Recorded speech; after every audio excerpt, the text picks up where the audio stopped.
A paz do Senhor Jesus, aqui é a pastora Adriana, Que o Senhor venha abençoar nesta noite.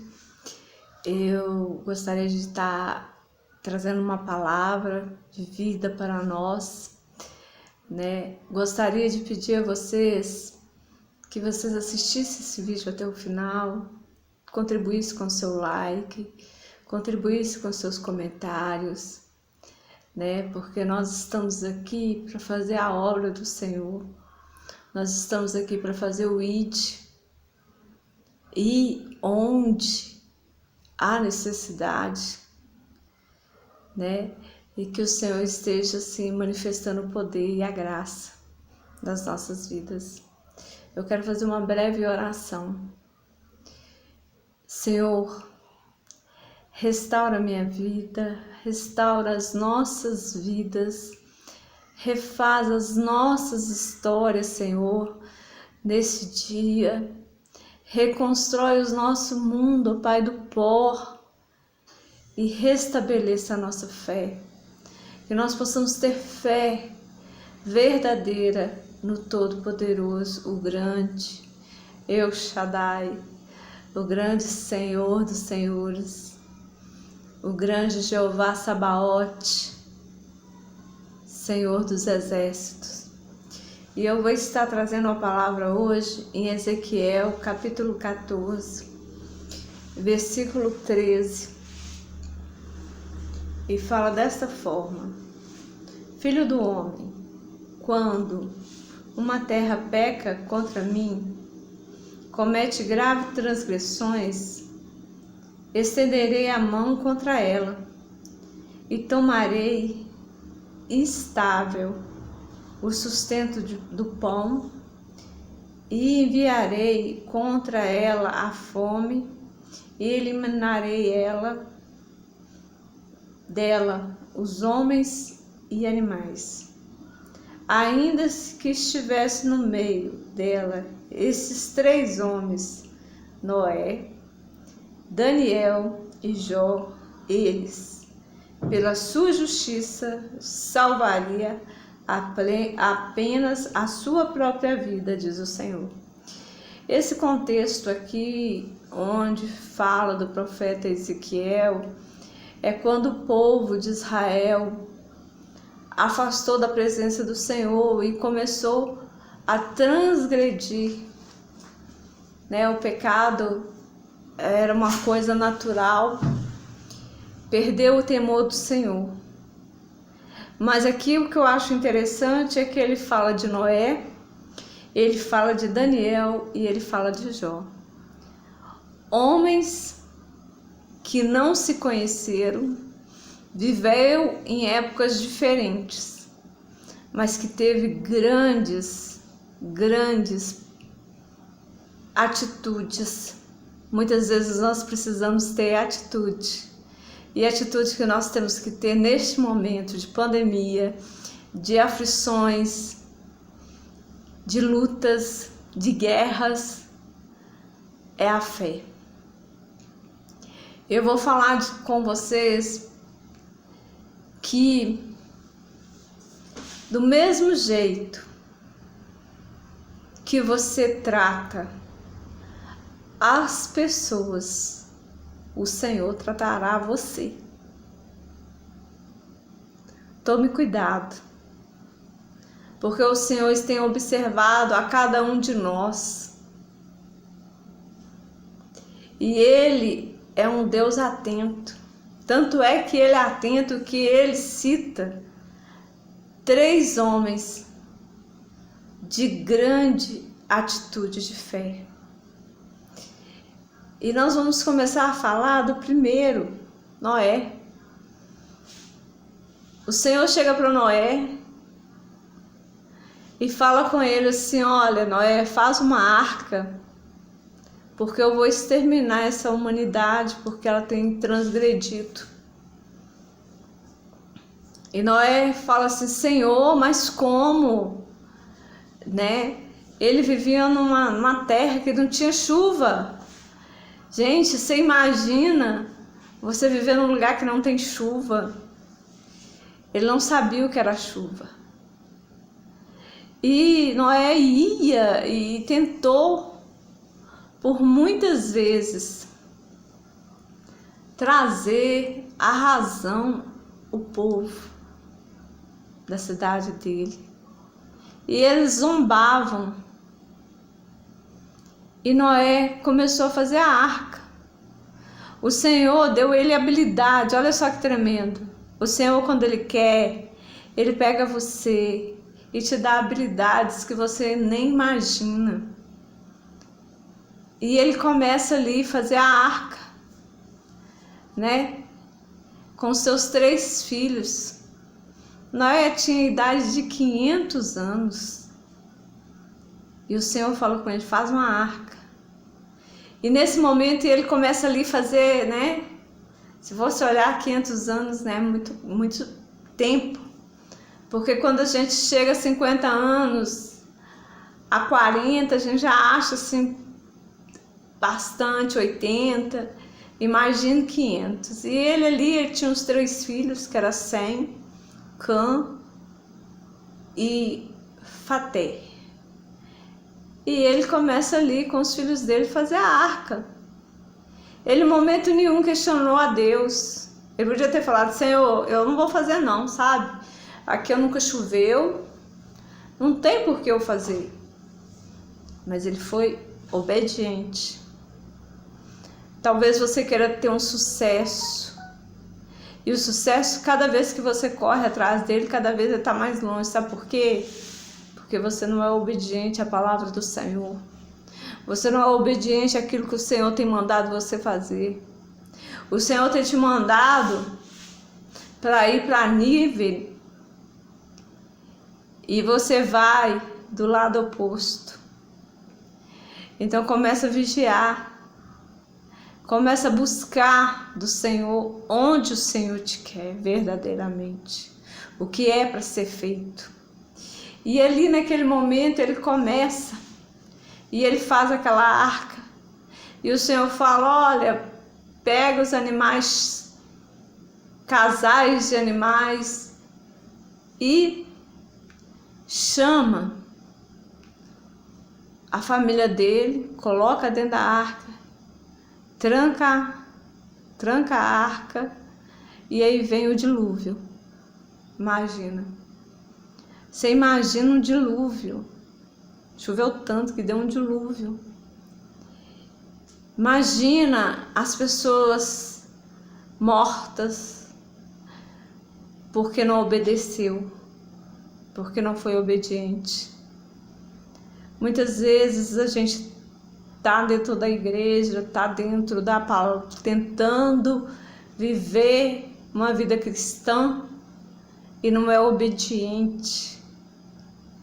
Está ali como uma religião. Eu sou da igreja tal, placa tal, local tal. Isso aí não vai te salvar. Seja obediente ao Senhor, verdadeiramente. E ali ele fala, e ele segue, né, o que Deus ordenou. E ali naquele dilúvio, ele viu gente gritando. Imagina você dentro de uma arca com vários animais cagando, defecando, desculpa a expressão, e ali eles limpando. O cheiro da arca deveria ser um horror. Imagina a mulher de Noé e as esposas dos filhos dele, né? Reclamando. E mesmo assim, mas o cheiro mais forte era o que estava lá fora. De pessoas, né? Apodrecendo. E mesmo assim ele creu, ele fez aquilo que o Senhor mandou. Ele seguiu aquilo que o Senhor mandou. Ele foi obediente quando tudo era para ele não crer. Porque não tinha nada escrito, não tinha Bíblia, não tinha nada. Ele tinha, sim, o conhecimento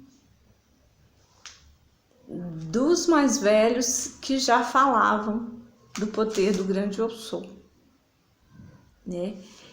E essa obediência gerou para ele um sucesso verdadeiro. E o nome dele está gravado na palavra. E o Senhor fala que se fosse destruir o povo de Israel pelas suas transgressões, ele salvaria Noé. Olha só que tremendo. Será que ele te salvaria? Você já pensou nisso? Será que verdadeiramente ele te salvaria? A segunda pessoa que ele fala é de Daniel. Daniel foi levado por Nabucodonosor lá para a Babilônia. Ele era jovem, ele podia ter se envolvido, né, com várias coisas, mas ele resolveu temer o Senhor. Quantos jovens falam, eu ainda sou jovem, eu ainda tenho tempo, mas não. Daniel não queria se contaminar. Tanto é que a alimentação dele, ele pede um mestre que cuida da alimentação e fala assim, olha, faz por favor, traga para mim frutas, verduras, mas eu não quero comer o alimento da Babilônia. E ali, aos olhos humanos, aquilo ali era uma comida fraca. Mas aos olhos de Deus, pelo temor de Daniel, era uma comida forte.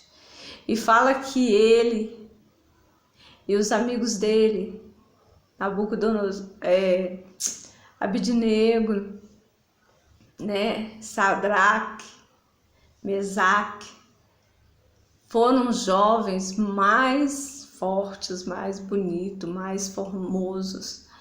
Por quê? Porque eles temiam o Senhor, né? É importante a gente ver que quando a gente tem o temor do Senhor, o Senhor trabalha para aqueles que nele esperam. A palavra fala que desde a antiguidade ainda não se viu, ainda não se ouviu um Deus que trabalha por aqueles que nele esperam. E lá em Coríntios fala que o Senhor usa as coisas loucas deste mundo para confundir os sábios. E foi o que fez lá na Babilônia com Daniel. E ali Daniel era pressionado. Ele foi pressionado. Você vê que Daniel e Ezequiel eles são contemporâneos. E fala que Daniel, ele tinha um dom da excelência. Olha que tremendo. Tudo que ele fazia o melhor possível. Porque ele não olhava se ele estava fazendo para Nabucodonosor. Ele estava fazendo, não era para Nabucodonosor, ele estava fazendo para o próprio Deus. Por isso que o Senhor abençoava. Muitas vezes você está lavando o chão da igreja, ou até da sua casa, para o seu esposo, para o seu filho, e está ali xingando, brigando, falando. Começa a fazer as coisas simples para o Senhor. Às vezes você vai fazer um arroz, faz o seu melhor arroz para o Senhor.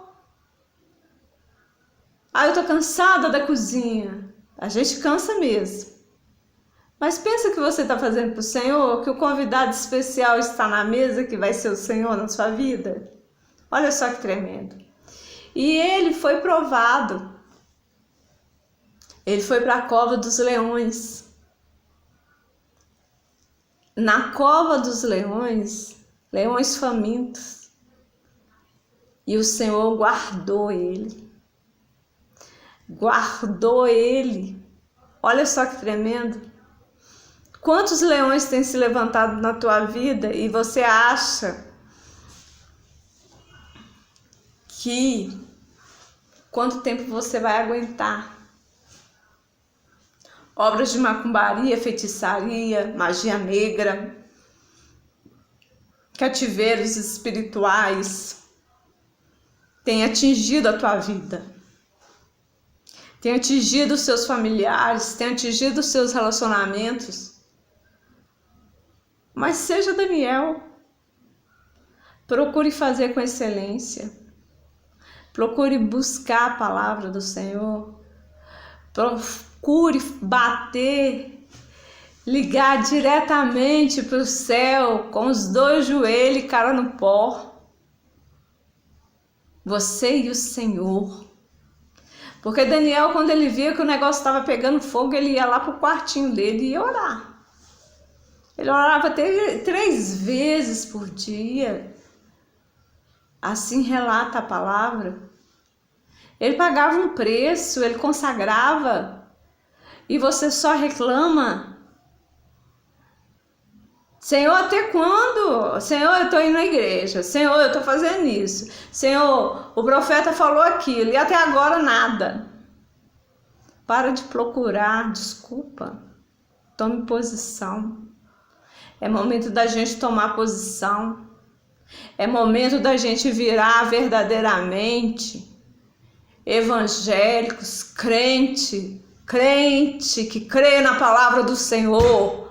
É aquele crente que verdadeiramente fala: eu sou o filho, o co-herdeiro da graça do Todo-Poderoso. E ai daquele que se levantar, ai daquele que se levanta contra o filho do ungido do Senhor, porque o meu Senhor está na minha frente e eu vou marchar e eu vou matar todos os leões, todos os ursos, todos os gigantes que estiver na minha frente. Não importa, porque na minha frente vai o Senhor dos exércitos. É assim que você tem que falar com o espírito de enfermidade que tem perseguido a tua família. É assim que você tem que falar com o espírito do desemprego. É assim que você tem que falar muitas vezes com a escassez que está na tua casa. Porque haverá tempos difíceis, sim, mas o Senhor fala que aos seus Ele dá enquanto dorme. Amém? E aí ele fala também sobre Jó. Quem nunca ouviu falar sobre Jó, né? Jó. Quem nunca ouviu falar sobre Jó? Jó era um homem que ele tinha temor e tremor. Fala que ele fazia as ofertas para ele e para os filhos dele, de tanto temor que ele tinha. Ele era um homem íntegro. Mas Satanás, o próprio Satanás, foi diante do Senhor. E o Senhor fala assim: de onde vem Satanás? Venho de passear, de rodear pela terra. E o Senhor fala assim: já viu meu filho Jó? Ele fala assim: já, mas tira tudo dele, vamos ver se ele não vai reclamar. E ele tirou tudo. Deus permitiu que tirasse tudo, menos a vida de Jó. Sabe por quê? Porque a vida de Jó é algo que tem um espaço que só cabe ao Senhor, como nas nossas vidas. E esse espaço é onde faz a gente resistir, faz a gente vencer as barreiras. Ele estava ali sentado na cinza, com um caco de telha coçando as feridas. Imagina a dor que aquele homem estava sentindo. E ele deixou a mulher, e o Senhor permitiu ainda que a mulher ficasse. E a mulher falou assim: amaldiçoa o teu Deus e morre. E ele fala: como falas, uma louca mulher, como tu falas? Se o Senhor me deu, o Senhor tomou. Eu quero é Deus. E é isso que eu estou convocando você nesta noite.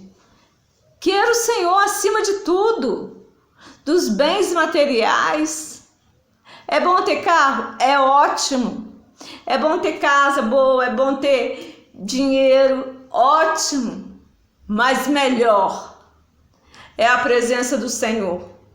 O melhor é estar sentindo, sendo tocado pela presença do Senhor. E é nesta noite que Ramassuriandarébias pega você aí na tua casa, Araçudecanta, e começa a fazer um reboliço santo, começa a quebrar as maldições que foram lançadas, e você ainda vai dar o testemunho aqui no canal, e vai falar assim: olha, pastora, eu não acreditava não. Eu achava que nada iria acontecer, mas o Deus de Israel, o grande eu sou da nossa vida, me visitou nesta noite e falou comigo: tu és preciosa, tu és amada, e eis que quebro todo jugo sobre a tua vida.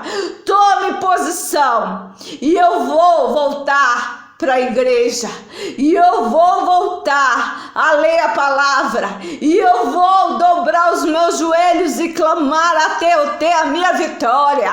É esse Deus que eu sirvo, é esse Deus que mandou esse recado aí para ti. Então pega e